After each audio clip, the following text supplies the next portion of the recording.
The hum of the old apartment building in downtown Los Angeles was usually a comforting white noise for Olivia, a constant murmur of lives intertwined but separate.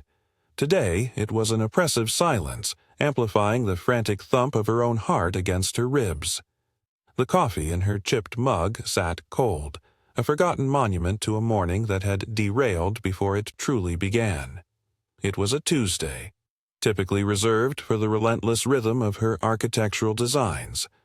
But the yellowed envelope lying on her polished oak table had shattered all routine.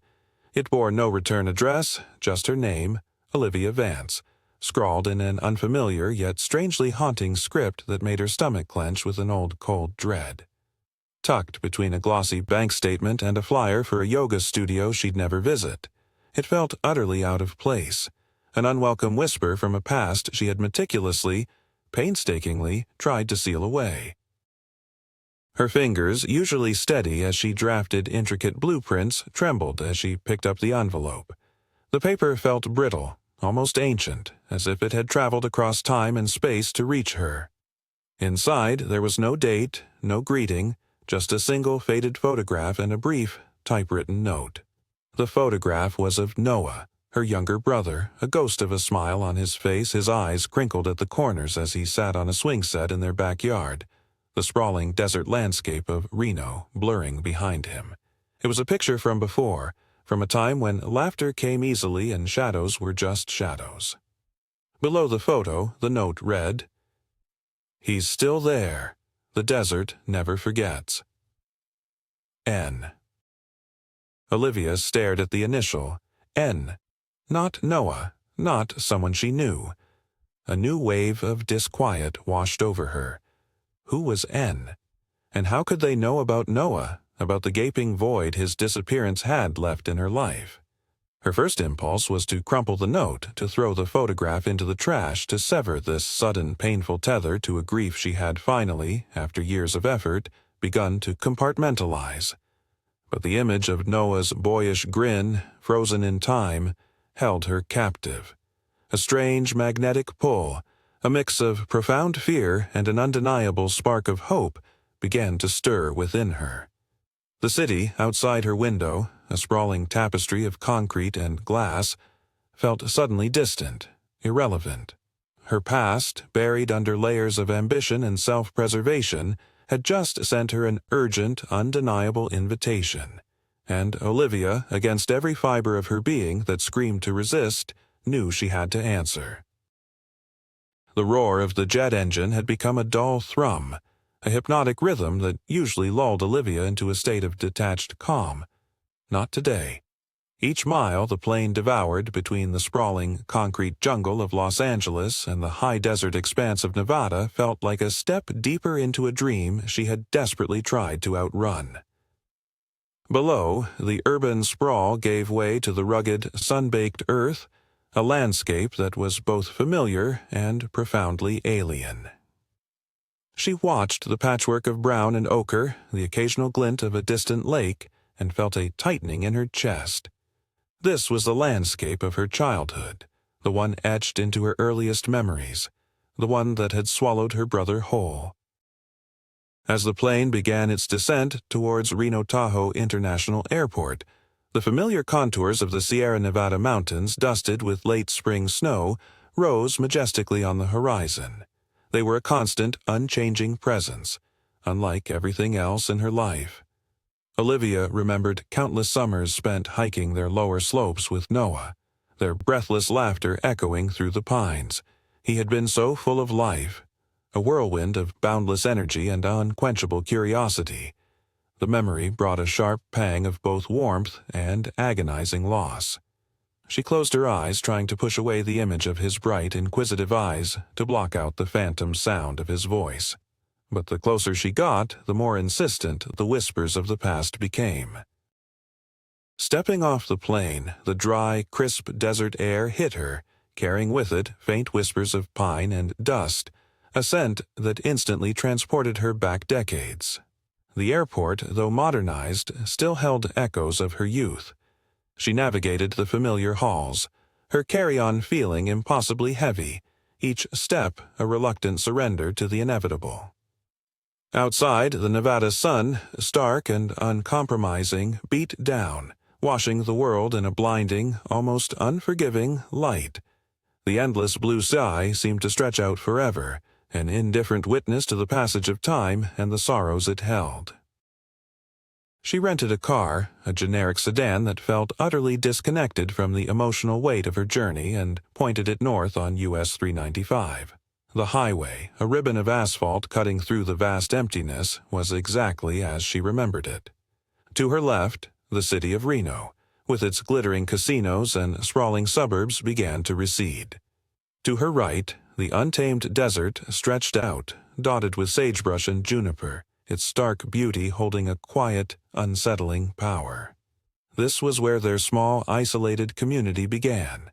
A scatter of houses hugging the highway, each one a tiny island in a sea of scrubland. Every mile marker she passed was a beat in a melancholic drum, counting down the distance to the old house. The landscape itself seemed to be breathing, the heat shimmering off the asphalt, creating mirages that danced on the horizon. The silence of the open road, broken only by the hum of her tires, was punctuated by the sudden vivid flashes of memory. Noah chasing tumbleweeds, his small figure swallowed by the immensity of the desert. Their mother calling them in for dinner, her voice thin and reedy in the twilight. The relentless, unblinking stars that watched over their isolated home.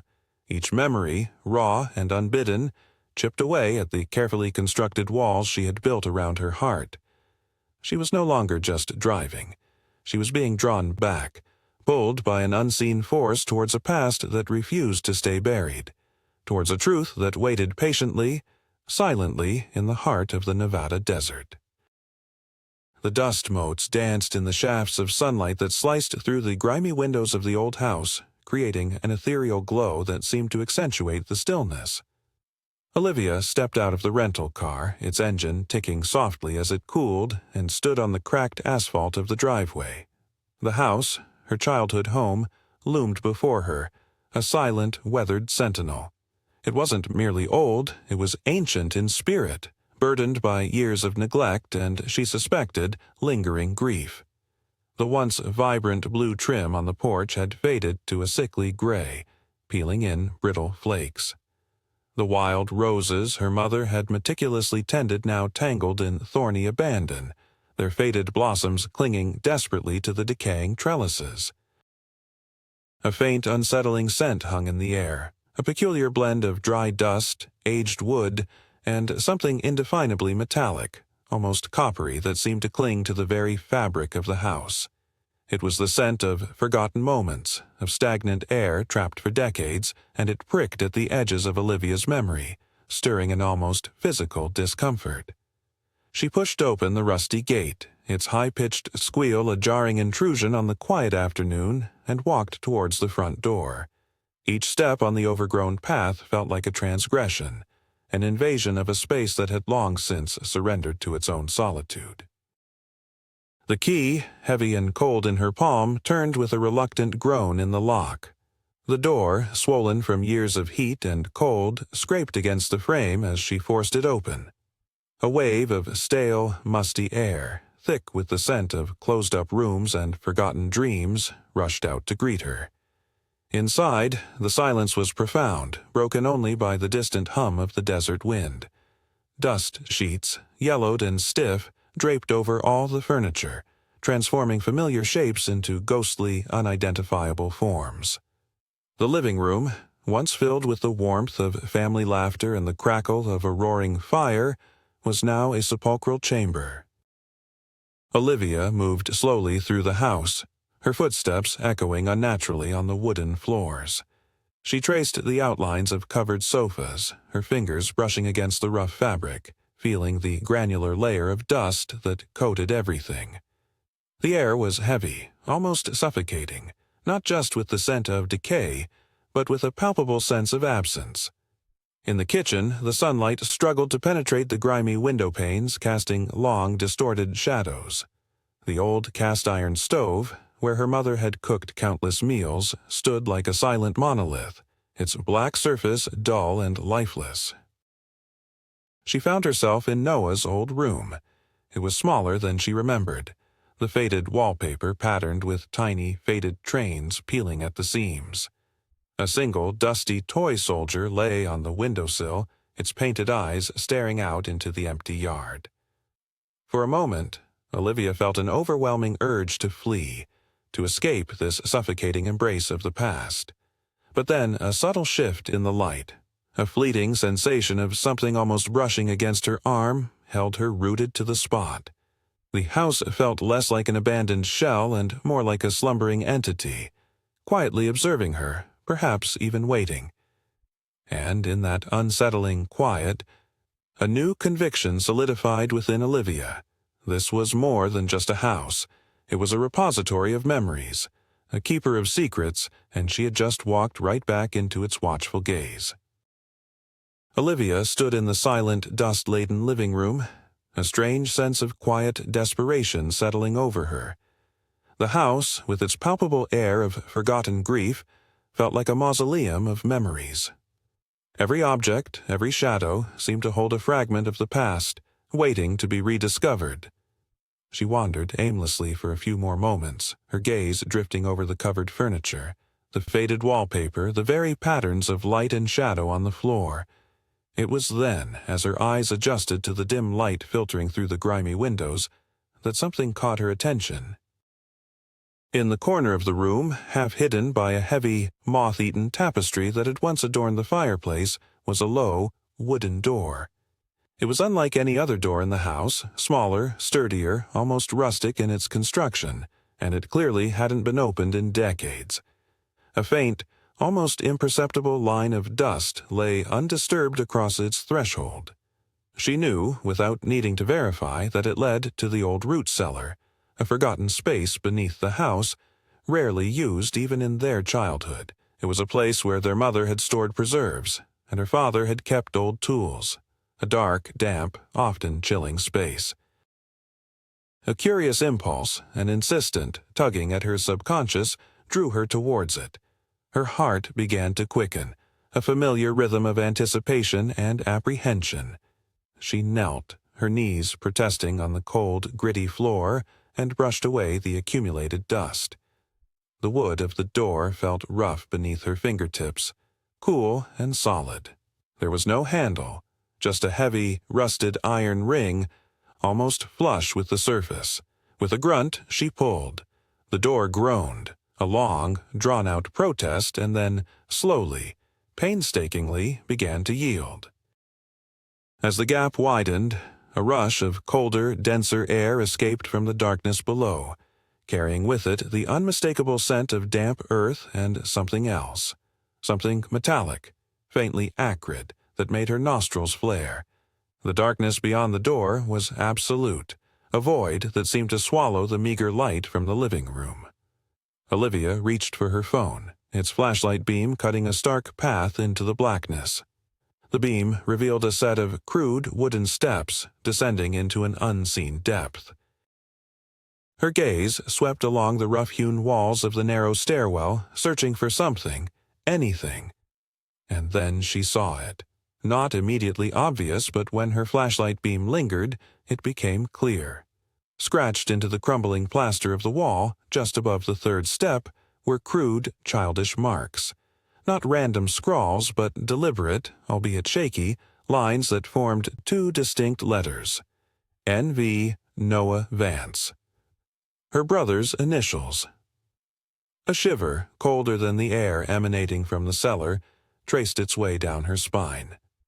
These marks were not old, forgotten carvings from their distant past. They were too distinct, too sharp, almost as if they had been made recently.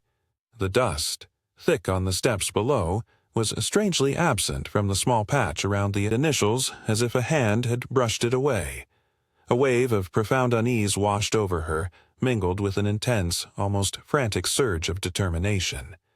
This was no ordinary house. It was a silent witness, and somewhere within its depths, the truth about Noah was waiting to be uncovered. The air in the root cellar was thick and heavy. a palpable chill that defied the Nevada summer. Olivia descended the crude wooden steps, her phone's flashlight beam cutting a wavering path through the oppressive gloom. The metallic scent from before was stronger now, a faint acrid tang that tickled her throat. Each creaking step echoed in the confined space, amplifying the silence around her. The rough-hewn walls of the cellar, damp and earthen, seemed to press in, making the space feel smaller, more suffocating. Cobwebs, thick and laden with dust, draped from the low ceiling like macabre decorations, brushing against her hair as she ventured deeper. At the bottom, the floor was packed earth, uneven and treacherous. The flashlight beam swept across dusty shelves laden with forgotten jars of preserves, their contents long since turned to murky, unidentifiable sludge. Rusting garden tools lay scattered in a corner, ghostly implements of a life long past. But Olivia's gaze was drawn back to the wall where she had seen Noah's initials. There, just beside the freshly scratched NV, she noticed a faint, almost imperceptible discoloration on the damp plaster. It wasn't a stain, but rather a slight difference in texture, as if a section of the wall had been disturbed, then carefully, painstakingly, smoothed over again. She ran her fingers over the spot. The plaster felt oddly pliable, almost like dried clay, unlike the rigid, aged surface around it. A strange, resonant quality emanated from within the wall when she pressed against it, a hollow thrum that vibrated through her fingertips. It wasn't the dull thud of solid concrete or stone. It was a more complex, almost organic sound, a low, deep hum that seemed to pulse with a life of its own. This wasn't just a cellar wall, it was a barrier, a deliberate concealment. As Olivia pressed harder, the faint hum intensified, a low, almost mournful vibration that seemed to emanate from the very core of the house. It was unsettling, a sound that defied logic and reason, a sound she hadn't heard since she was a child. She remembered her mother, pale and drawn after Noah's disappearance, muttering about the house breathing at night, a chilling phrase that had always dismissed as the ramblings of a grief-stricken mind. Now, standing in the subterranean heart of the home, the very wall seemed to inhale and exhale with a faint rhythmic pulse. This was the breathing her mother had spoken of, a chilling, impossible reality. A cold dread seeped into her bones. This wasn't simply an old, neglected house. It held a secret, a living, vibrating mystery buried deep within its foundations. The thought that Noah might have been a part of this unsettling phenomenon, that he might have been drawn to this very spot, filled her with a terrifying new understanding. The mundane suddenly dissolved, replaced by a chilling realization that the truth of Noah's disappearance might be far stranger, far more insidious than she had ever dared to imagine. She was no longer just searching for answers, she was confronting the unsettling pulse of a house that had been holding its breath for 28 years. The discovery of the breathing wall and Noah's freshly carved initials plunged Olivia into a disorienting state, blurring the lines between the rational world she inhabited and the unsettling echoes of her childhood. The analytical mind that crafted complex architectural designs struggled to reconcile the tangible evidence with the inexplicable phenomena of the house. She stumbled back up the cellar steps, her breath catching in her throat, the damp metallic scent clinging to her clothes. The daylight filtering into the living room now seemed too bright, too normal, failing to dispel the oppressive atmosphere that had followed her from the depths of the cellar. She retreated to the kitchen, seeking the mundane comfort of a familiar space, but even there the stillness was charged with an unseen presence.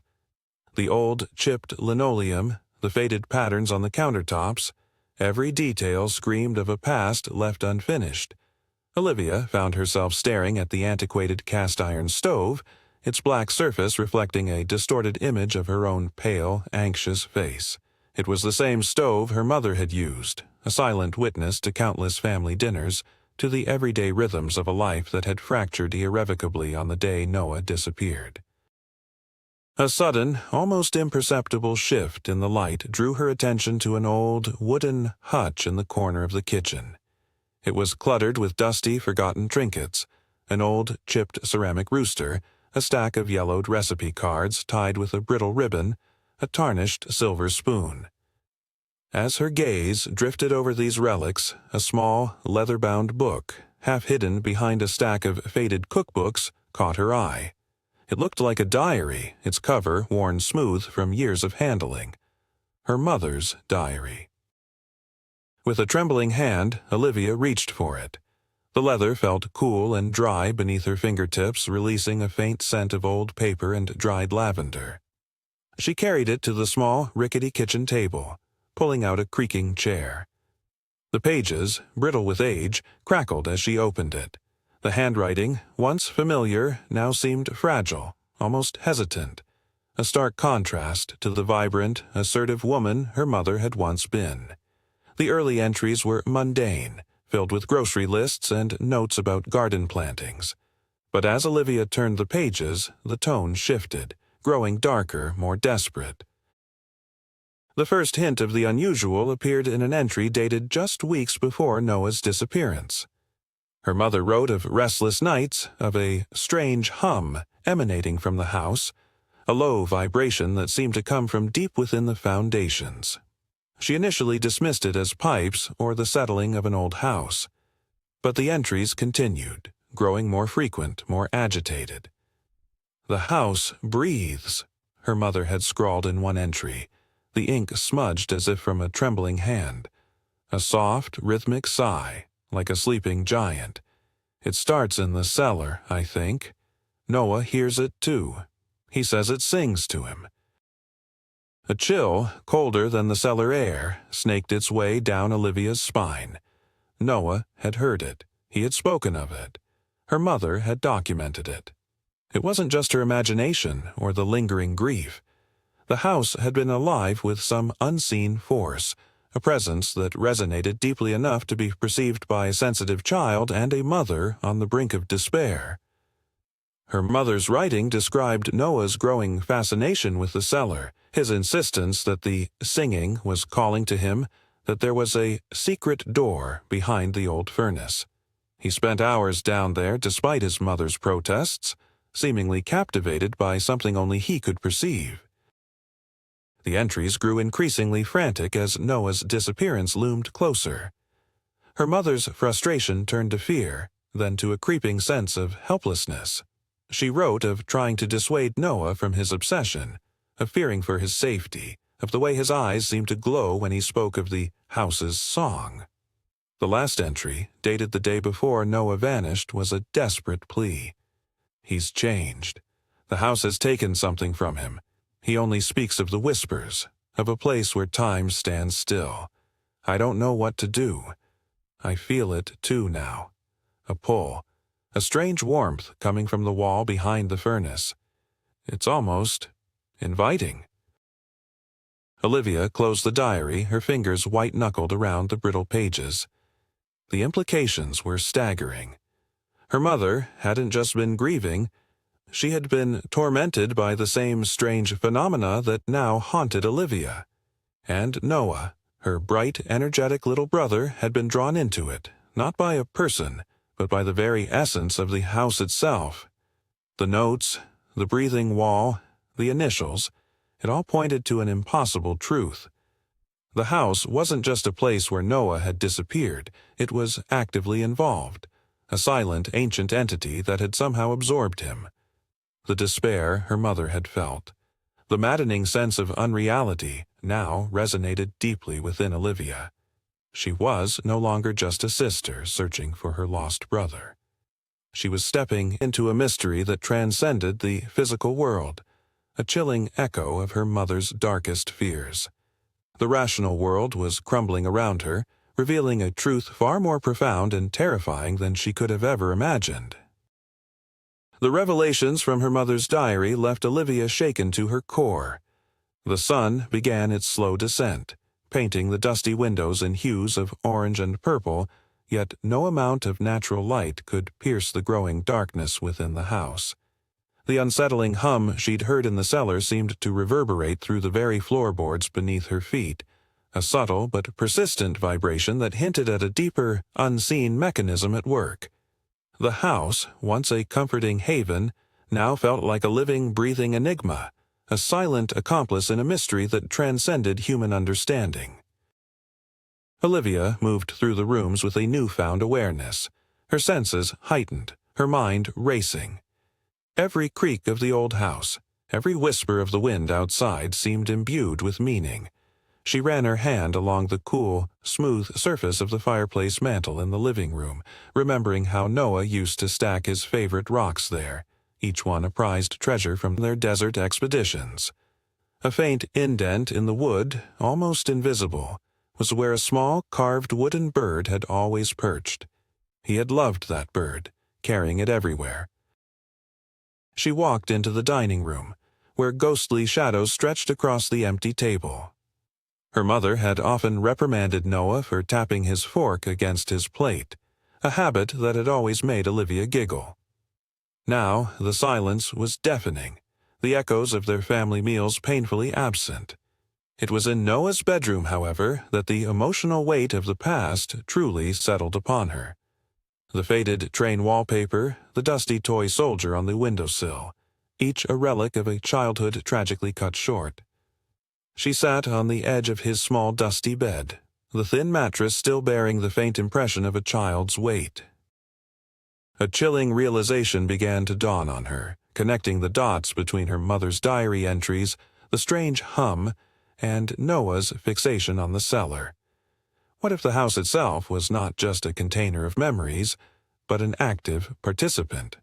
What if it possessed some strange, unfathomable ability to absorb, to hold, not just the grief, but the very essence of those who vanished within its walls? The idea was absurd, yet the evidence, however fantastical, pointed in that direction. Her mother had written of a pull, a strange warmth from the wall.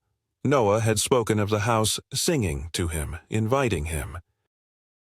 As twilight bled into full darkness, the house underwent another transformation. The dust motes in the air seemed to shimmer with a faint internal light, and the silence deepened, becoming profound, almost sacred. The hum from the cellar was no longer just a vibration.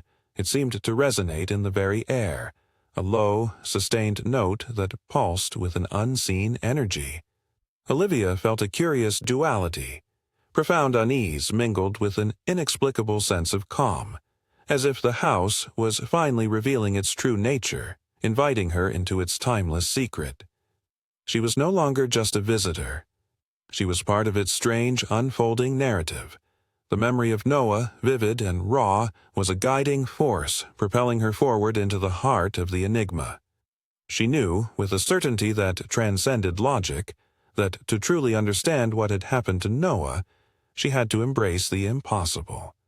The house was not just a place of absence, it was a place of presence, a living monument to an unresolved past, and she was inextricably linked to its silent, enduring power.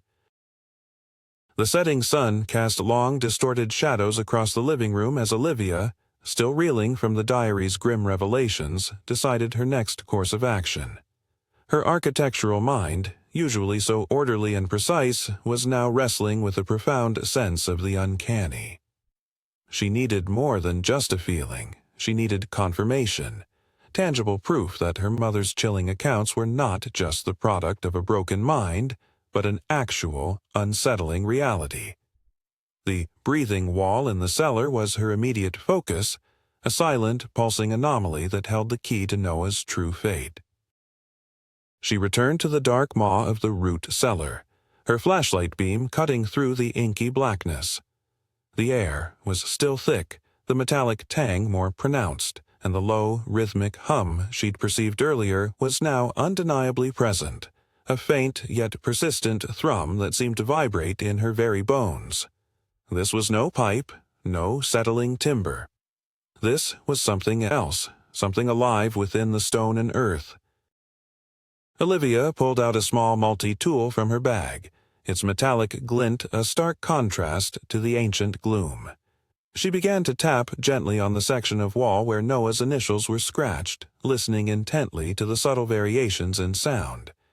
The solid thud of the old masonry gave way to a distinct hollowness just beyond the area of the initials, precisely where the faint discoloration and subtle vibration were most evident. It was as if a section of the wall had been meticulously constructed, but not truly integrated into the original structure. She worked carefully, methodically. With the blunt edge of her tool, she scraped away at the mortar around the edges of the hollow section. It crumbled easily, surprisingly soft, as if it had been intentionally weakened or hastily patched. As more of the mortar fell away, the scent intensified, almost sickly sweet now mixed with the damp earth. The hum grew stronger too. A low, resonant drone that seemed to pull at her, an invisible force emanating from the darkness beyond the wall. After what felt like an eternity, a narrow seam appeared, tracing the outline of what looked like a hidden doorway. It was perfectly camouflaged, almost flush with the wall, designed to be imperceptible to a casual glance. Her mother's frantic entries about a secret door behind the furnace now resonated with chilling accuracy. This was what Noah had been drawn to, what the singing had led him to. With renewed determination, Olivia inserted the pry bar from her toolkit into the seam and leveraged it with all her strength. The section of the wall groaned, a deep grinding sound that echoed through the cellar. Dust rained down, stinging her eyes, but she persevered. Slowly, reluctantly, the hidden section began to pivot inward, revealing a narrow, gaping darkness behind it. The air that rushed out was cold and damp, carrying with it a concentrated version of the strange, metallic, earthy scent. It was still the same pervasive hum, but here it was almost overwhelming, a palpable presence that pressed in on her, vibrating through her chest. The flashlight beam pierced the void, revealing not a tunnel, but a small enclosed chamber, crudely dug out of the earth and shored up with rough timbers. It was barely large enough for a person to stand in. Her light swept across the chamber's interior, illuminating its contents. There were no grand revelations, no hidden treasures. Instead, a few small, deeply unsettling objects lay on the earthen floor. A faded child's blanket, its pattern barely discernible. A worn, leather-bound book, similar to her mother's diary but smaller, and in the very center, on a raised, flat stone, rested a collection of objects that made her heart seize in her chest. A small, wooden bird, its paint chipped and faded, exactly like the one Noah used to keep on the mantel. Beside it, a handful of smooth, river-worn stones, his prized collection from their hikes, and next to them, a single, child-sized shoe, scuffed and worn, indistinguishable from the one he had been wearing on the day he vanished. These weren't merely relics. They were Noah's. Each object seemed to pulse with a silent, agonizing memory. The air in the chamber hummed with a profound, almost sorrowful resonance, a presence so powerful it felt like a living entity. This wasn't just a hidden room, it was a sanctuary, a sacred space, a desperate attempt to preserve a moment in time. And in that moment, as the realization solidified, Olivia felt an almost unbearable wave of grief, mixed with a terrifying, impossible hope. Noah had been drawn here, not by a captor, but by something far more complex and ancient.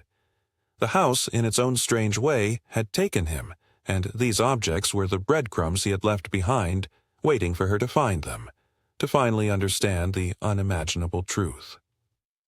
The journey was far from over. It had only just begun. The revelation of Noah's hidden sanctuary, filled with his cherished possessions, solidified a terrifying yet undeniable truth. Her brother had not simply vanished, but had, in some unfathomable way, been absorbed by the house itself. The chill emanating from the hidden chamber was not just cold air. It was the raw, untempered cold of stagnation, of time suspended. The hum, omnipresent and deep, seemed to resonate from within the very fabric of the wooden bird and the smooth river stones, as if they too were humming with the house's strange energy. Olivia knelt on the damp earthen floor, her fingers brushing against the worn fabric of Noah's blanket. It still carried a faint, almost ghost-like scent of his childhood, sunshine, dust, and something uniquely his. The small, leather-bound book beside it was not a diary like her mother's, but a worn collection of children's tales, its pages brittle and yellowed.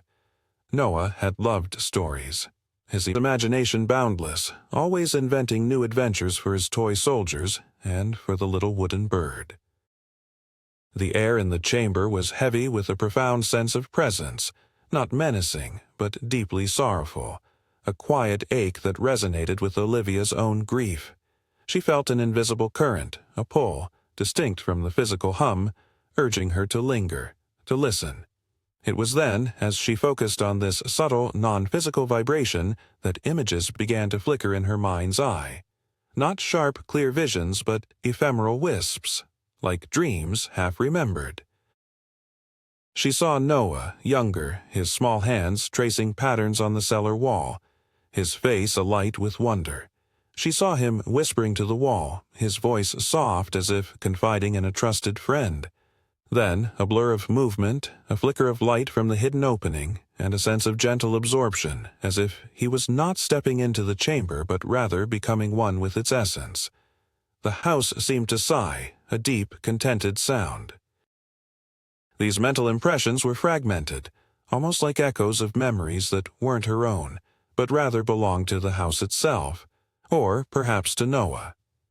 They were accompanied by a peculiar sensation of immense longing, a desire for connection, for understanding. The metallic tang in the air intensified, a subtle electrical charge that prickled her skin. It was as if the house, in its silent way, was attempting to communicate, to share its burden, to finally tell the story it had held captive for decades. Olivia realized that the anonymous note, the N, that had puzzled her, wasn't a person. It was the house itself, or, perhaps, the lingering essence of Noah, reaching out, not through words, but through the very fabric of memory and emotion. The house hadn't been an empty shell, it had been a sentient archive, holding time and presence in a paradoxical stasis. It had been waiting for someone to truly listen, to feel its echoes, to unlock its deeply buried secrets. The weight of this realization pressed down on her, both terrifying and liberating. Her brother wasn't just gone, he was here, in some ethereal, incomprehensible form, a part of this strange, living monument. The grief that had been a dull, constant ache for so long now morphed into a sharper, more complex emotion, a mixture of profound sorrow for the years lost, but also a fragile, blossoming hope that Noah, in some way, could finally be set free. The chamber, once a terrifying discovery, now felt like a sacred space, a place where the barrier between worlds had thinned, offering a glimpse into an extraordinary, heartbreaking truth. She knew then that she wasn't just searching for her brother. She was on the precipice of understanding something far grander, far more ancient than a simple disappearance. The house held not a ghost, but a memory, preserved in amber, waiting to be acknowledged and finally released. The profound insights gleaned from the hidden chamber and the flickering images of Noah's past left Olivia in a state of suspended animation. The sun had long since set, plunging the house into a deeper, more profound darkness. Yet a strange internal light now seemed to emanate from the chamber, a soft, pulsating glow that was more felt than seen. It was as if the house, having shared its secret, was now actively communicating, its presence both overwhelming and strangely comforting. Olivia remained in the cellar, her mind grappling with the impossible. Noah, suspended in time, drawn into the very fabric of the house's memory. It defied every rational explanation, every law of physics she knew. But here, in this forgotten corner of the world, logic seemed irrelevant. She reached out, her hand hovering over the small wooden bird on the stone, the faint hum from it now a gentle purr.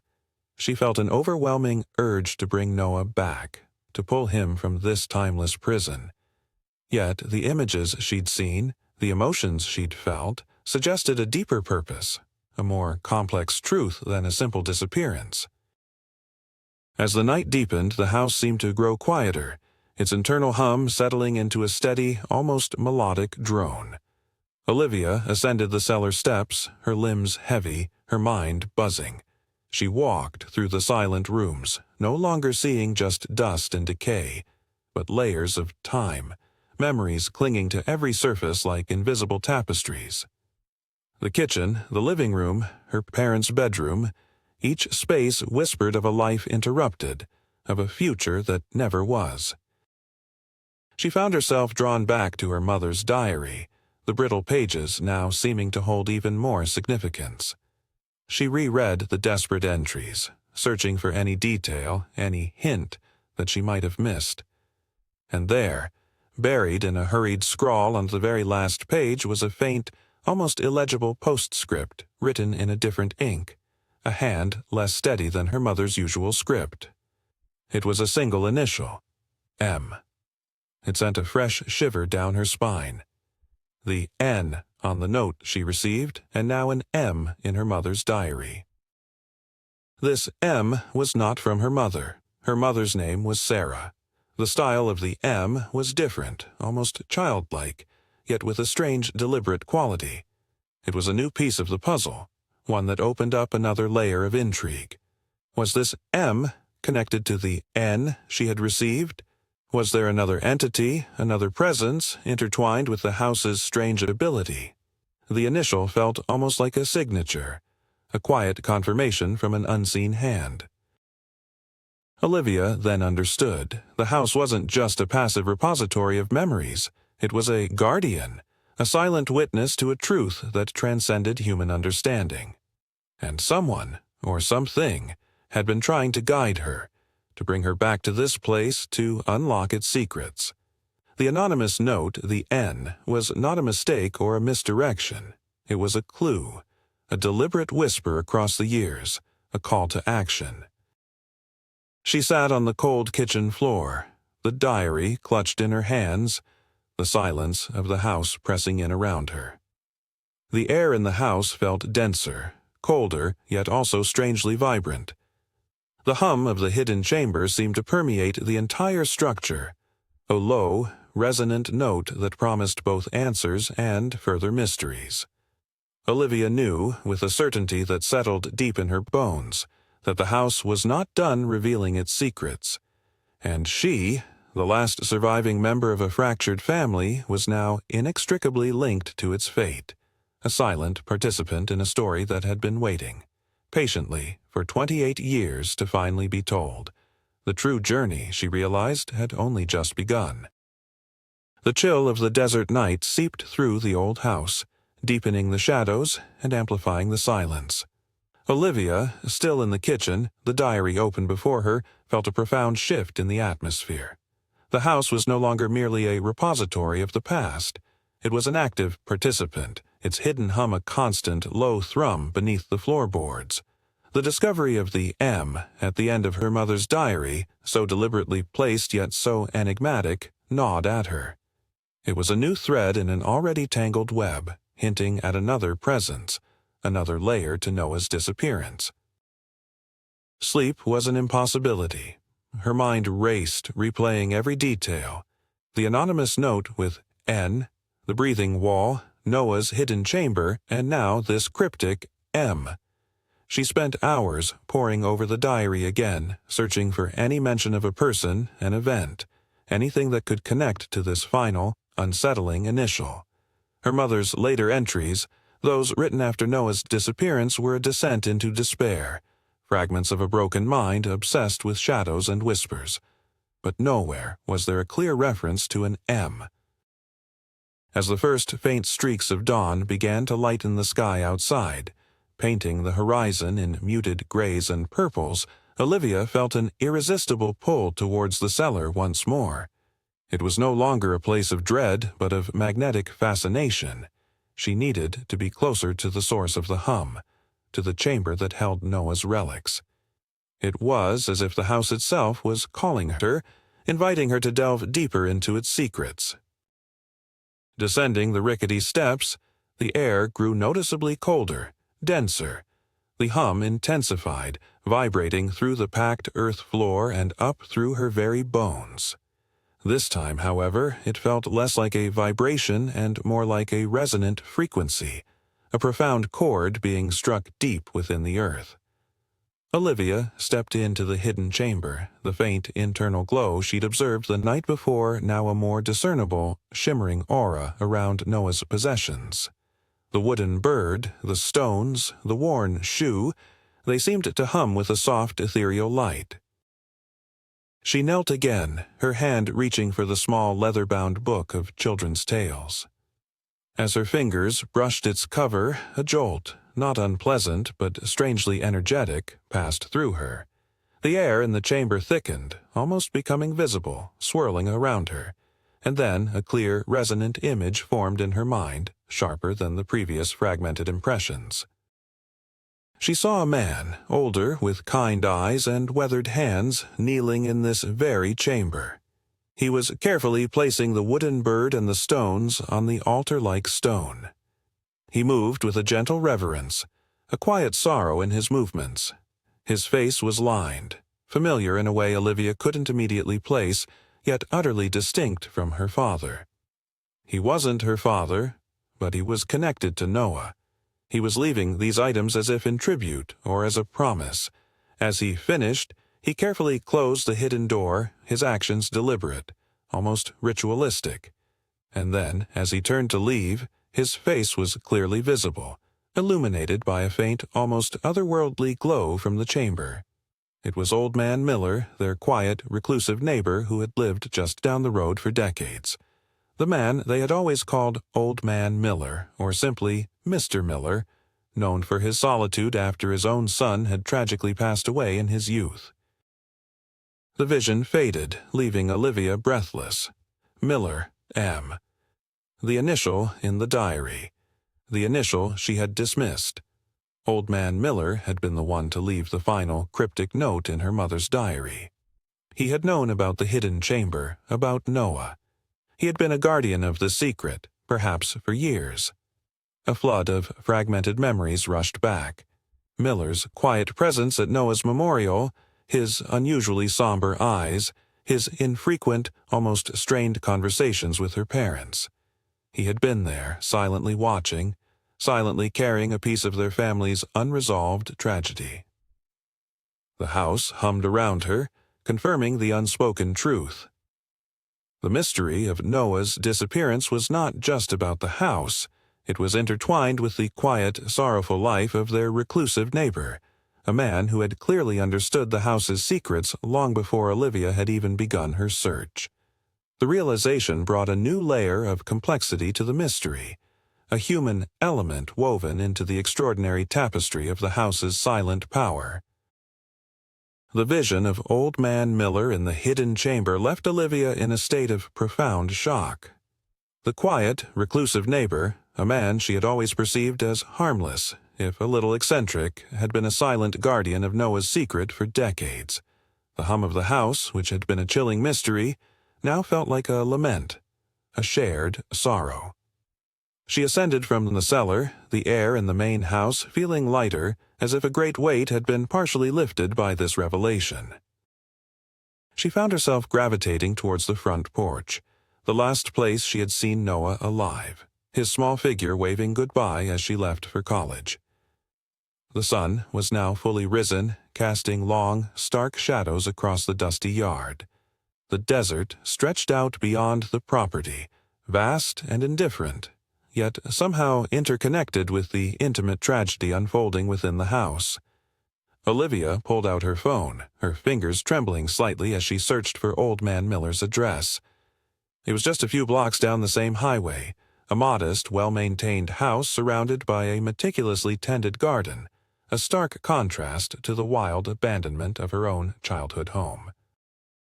A strange mix of apprehension and urgency propelled her forward. She needed answers, not just from the spectral whispers of the house, but from a living, breathing person. The short drive felt endless, each turn of the wheel bringing her closer to a confrontation she both dreaded and desperately craved. The image of Miller in the chamber, his face etched with sorrow, lingered in her mind. He wasn't a villain. He was a silent keeper of a heartbreaking truth. She parked the car and approached his house, the scent of blooming jasmine from his garden, a sharp, almost painful counterpoint to the musty odor of her own home. The sound of her footsteps on the gravel path seemed impossibly loud in the morning. Quiet. She knocked on the weathered front door, her heart hammering against her ribs. After a moment, the door creaked open and Old Man Miller appeared. He was older, of course, his hair now a wispy white, his frame more stooped, but his eyes, those same kind, sorrowful eyes from her vision, were instantly recognizable. A flicker of surprise, then a deep, knowing resignation crossed his face as he saw Olivia standing on his porch.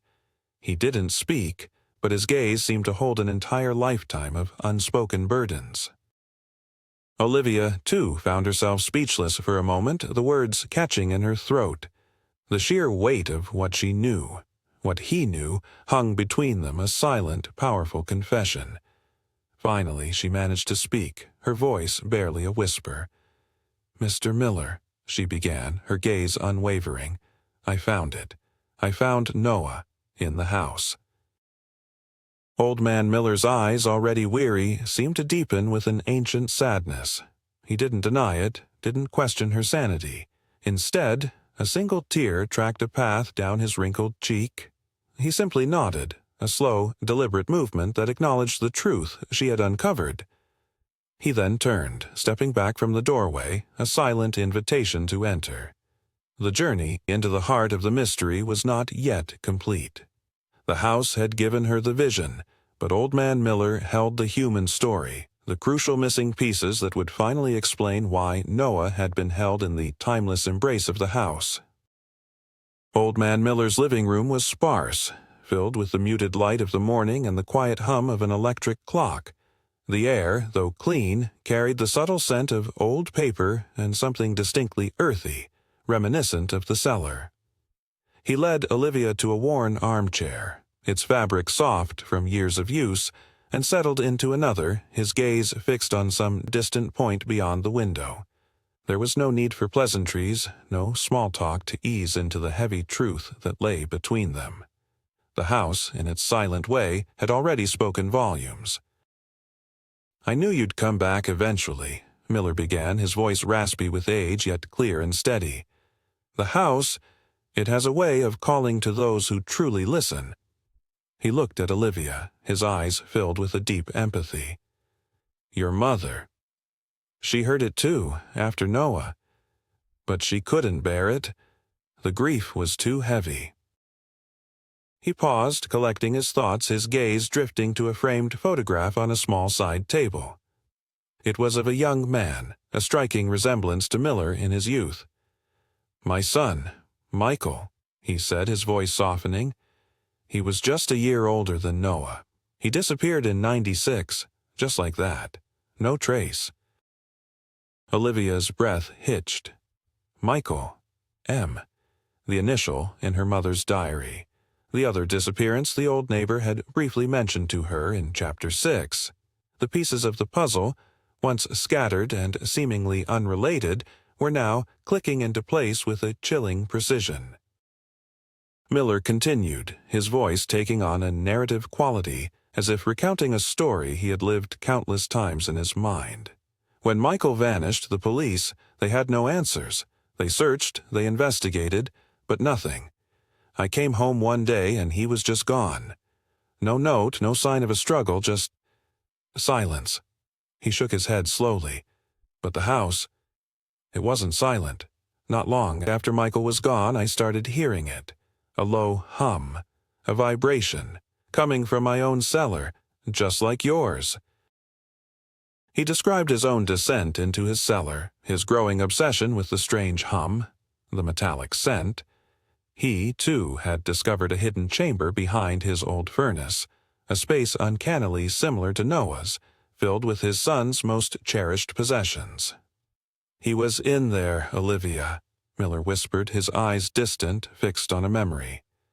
Not physically, not like he was alive, but his essence, his memory, his unlived moments. The house, it preserved them. It holds what people were too afraid to let go of. He explained his theory, a fantastical notion that somehow, in that desolate stretch of Nevada desert, these specific old houses, perhaps built on an unusual geological formation or with certain materials, possessed a unique property. They acted as accidental anchors or perhaps benevolent custodians for lost souls, for the raw, unaddressed grief of those left behind. "It was a strange sort of comfort at first," Miller confessed, his voice thick with emotion, "to know that a part of Michael was still there, to visit him in a way, to sit in that silent chamber and feel his presence. It was a secret, a solace I guarded fiercely." Then came Noah's disappearance. Miller recounted his own frantic search for the boy, his growing dread when he heard the similar stories about the humming in the Vance household, the unsettling feeling that history was repeating itself. "I tried to tell your mother," he said, a note of regret in his voice. "I left that note in her diary, the M, hoping she'd find it, hoping she'd understand. But she was too consumed by her grief. She couldn't see past the loss. She couldn't listen to the house." He paused, then continued, his voice gaining strength. "I knew Noah was in there, in your cellar. I tried to guide him, to leave little messages. I even tried to explain it to the authorities, but they just looked at me like I was insane. So I watched. I watched your family fall apart. I watched your mother give up. I watched the house become a monument to despair. But the house, it yearned for something more than just holding. It needed to be acknowledged, to be understood. It couldn't release them, not until someone truly listened, truly saw."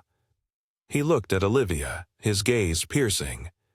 "You, Olivia, you listened. You weren't afraid to look beyond what you understood.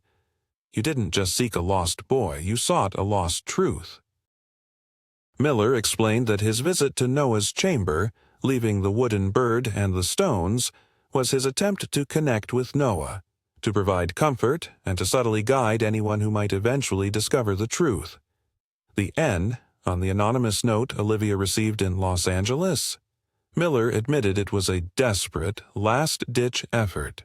He'd seen her name on an old property tax record and felt an inexplicable urge to try one last time, an almost irrational hope that she, unlike her mother, might be the one. He had included Noah's initial because he knew she would recognize it, that it would serve as the emotional hook. "The house doesn't take," Miller concluded, his voice soft but firm. "It holds. It preserves. But it also waits for someone to release it. To release them. Not by pulling them back, but by letting their memory live. Truly live in the world outside its walls. It's not about being haunted, Olivia. It's about being remembered." The pieces fell into place, forming a complete, albeit extraordinary, picture. The house wasn't evil. It was a cosmic anomaly, a compassionate custodian. Noah wasn't gone. He was preserved, and Old Man Miller, far from being just a reclusive neighbor, was a fellow traveler, a survivor of a similar, impossible tragedy, who had been waiting for years for someone else to finally understand. The final, crucial step, Miller explained, was not to try and force Noah back into the physical world, but to acknowledge his journey, to share his story, and in doing so finally release him and the house from their long, silent vigil. It was a profound act of acceptance, an emotional liberation for them all.